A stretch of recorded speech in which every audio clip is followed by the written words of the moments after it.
A veš, da je Audi RS6 eden izmed redkih Audi... What the fuck?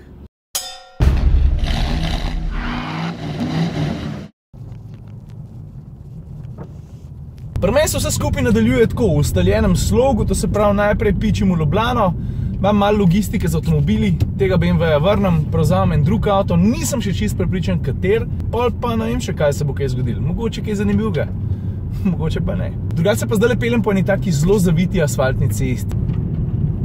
Na nekaterih predelih je dosti vlažna, zna biti celo poledenela in mene zdaj zanima, ker se vi usedete v avto, če veš, da je podlaga taka sketchy, da nisi čez zihar, a narediš? A zažlajfaš za probo, da vidiš, aha, oprijem je tak ali oprijem ni tak? Ker to je zelo pomemben, voznik mora vedno in brez izjeme vedeti vsaj približno na kakšni podlagi se vozi. Veš, me je pa vsem zanimalo, ne, in sem ene 50 km na avtocesti vozil v načinu EcoPro, da je poraba goriva čim manjša in mi potovalc kaže 8,1. Veš, to je pa že kar v redu cifra, ne. Realna poraba je pa verjetno 8,2, mogoče 8,3, ampak kaj več že ne more biti.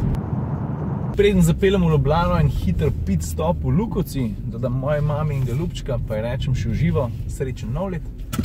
Pa naprej. Evo, v Ljubljano sem se pripeljal 7,9 litra na 100 km. Je pa res, da je bila to striktno avtocestna vožnja, strogo upoštevanje omejitev, to se pravi ponekod celo 100 km/h v tunelih, ne, drugače pa 130. RS6 pa tudi ne more biti ogromen v Sloveniji, ja?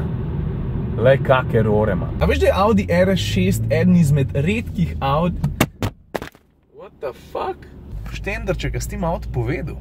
Hotel sem reči, da je Audi RS6 eden izmed redkih sodobnih Audijev, ki ga jaz nisem pelil. Pa ne vem, zakaj sem se zdaj na koncu zasmejal, zato ker to sploh ni tako smešen, ko vsakič, ki ga vidim, me malo začne srbeti, da bi se not usedel, pa da bi stisnil gas, pa da mi pokaže hudič, kaj zna. Jepenti, kakšna lepa fasada. BMW-ja sem vrnil, zdaj pa čakam na svoj rajd v mesto, mislim, da bo kmalu tukaj. A veš, pobere me en kolega novinar in je malo hecen, ker ne... že vem, lega, s Cliotom je prišel. Dobar dan. Koliko sem dolžen? 3,5. Adijo, hvala. Čau. Nekaj pa moram pojesti. Mim grede, koliko pa v Mariboru stane takale merca, zihar ni 3 evre, ziharec ne. A je? Ali ni? Spet ga čakam. Do koliko preštejem? 1, 2, 3, 4, 5, 6, 7, 8, 9. Evo me, vse sem tle, no. Evo, tle pa drug del ekipe. Čigav imaginaren prijatelj zdaj med nami sedi? Pet tiho, da ga ne vzbudi, to je. Menjava voznikov. Aleš, adijo. Paši, zdaj sem pa ukral telefon od kometer minute, zdaj bo pa lahko zblebetava vse, kar hoče. Veš, če sem čisto iskren, sem mislil, da se bom danes domov odpeljal z Opel Zafiro, ampak tudi GLC Coupé bo čisto okej. A ni smešni, ko se glišče Šiško vozim? Ej, Čiro, kva delaš? Čakam, k debil. Tlele pred Poljčanami na železniškem prehodu stojim že 5 minut, pa se nič ne zgodi. Tako, lučke utripajo, rampe so še dol in...